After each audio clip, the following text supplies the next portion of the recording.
Shalom, shalom, shalom, haleluya, puji Tuhan. Satu hari lagi Tuhan berikan untuk kita hari ini, persis di hari pertama di bulan ini, September tahun 2022.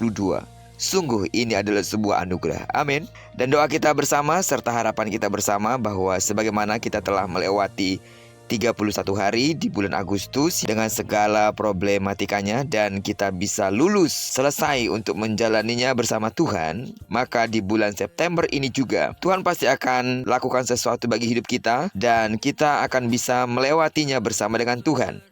Doaku bulan September ini akan menjadi bulan yang luar biasa bagi saudara, karena Tuhan akan melakukan perkara besar di tengah-tengah keluarga, pribadi, dan gereja kita. Amin. Tuhan Yesus memberkati hidup kita.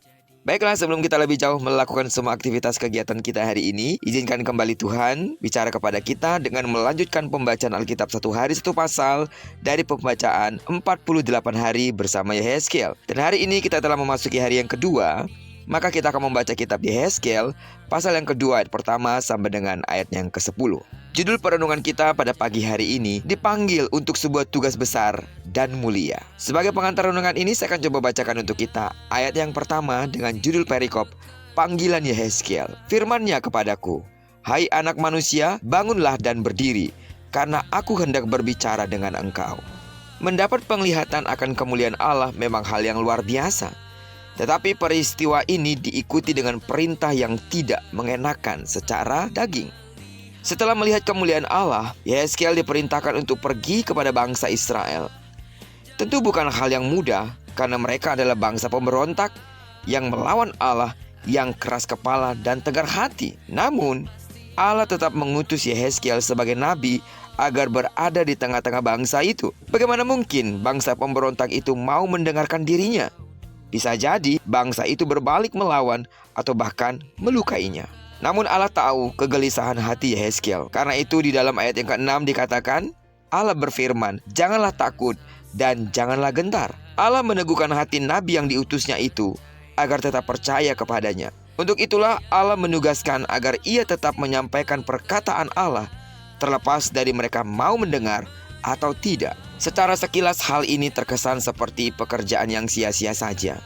Tetapi sebenarnya tidak, karena apa yang akan ia sampaikan adalah firman Allah yang diberikan dalam wujud gulungan kitab. Firman Allah mendatangkan kabar penghukuman bagi bangsa Israel. Tetapi firman itu terasa manis bagi Yehezkiel, karena itulah yang baik bagi manusia. Yehezkiel tidak berdebat dengan Allah karena ia menyadari tugas dan tanggung jawabnya sebagai seorang nabi, dan ia telah dipilih untuk menyampaikan peringatan Allah bagi bangsa Israel. Sebagai seorang nabi, ia ada di sana bukan untuk menyenangkan hati mereka, tetapi untuk mengucapkan kebenaran secara mutlak tanpa berkompromi dengan situasi yang ada.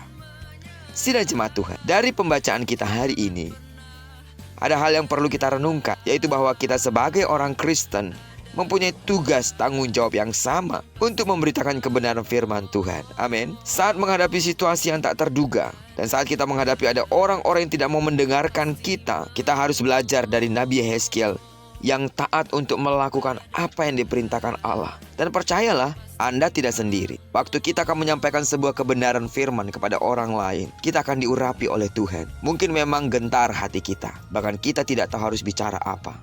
Tapi seperti Tuhan menguatkan dan memperlengkapi Yehezkiel dengan berkata, jangan takut dan jangan gentar, aku menyertaimu. Maka demikian pula dengan kita. Selama kita mau diutus oleh Tuhan, mungkin benar kita takut, mungkin benar kita gelisah, mungkin benar kita tidak tahu apa yang harus kita ucapkan. Tapi jika Tuhan bersama-sama dengan kita, Tuhan akan memakai setiap ucapan kita. Tuhan akan memakai setiap pernyataan kita untuk membuat orang lain bisa bertobat, berubah, dan berjumpa secara pribadi dengan Tuhan. Amin. Hendaknya kita pun mengerjakan bagian kita seperti Yehezkiel mengerjakan bagiannya. Jangan takut melangkah, melangkah saja, sebab firman Allah yang adalah kebenaran telah kita terima, dan itulah yang kita kabarkan kepada sesama kita. Doaku bagi sidang jemaat Tuhan, berani menceritakan apa yang saudara telah terima dari Tuhan kepada siapapun yang ada di sekitar kita. Dan kalaupun mungkin kita akan mengalami penolakan, paling tidak kita telah melakukan bagian kita untuk memberitahukan hal yang benar kepada mereka. Karena itu jangan gentar, Jangan takut, kiranya jadilah alat Tuhan yang diutus, dipakai untuk sebuah perbuatan besar dan hebat untuk menyelamatkan sebanyak-banyaknya jiwa bagi kemuliaan Tuhan.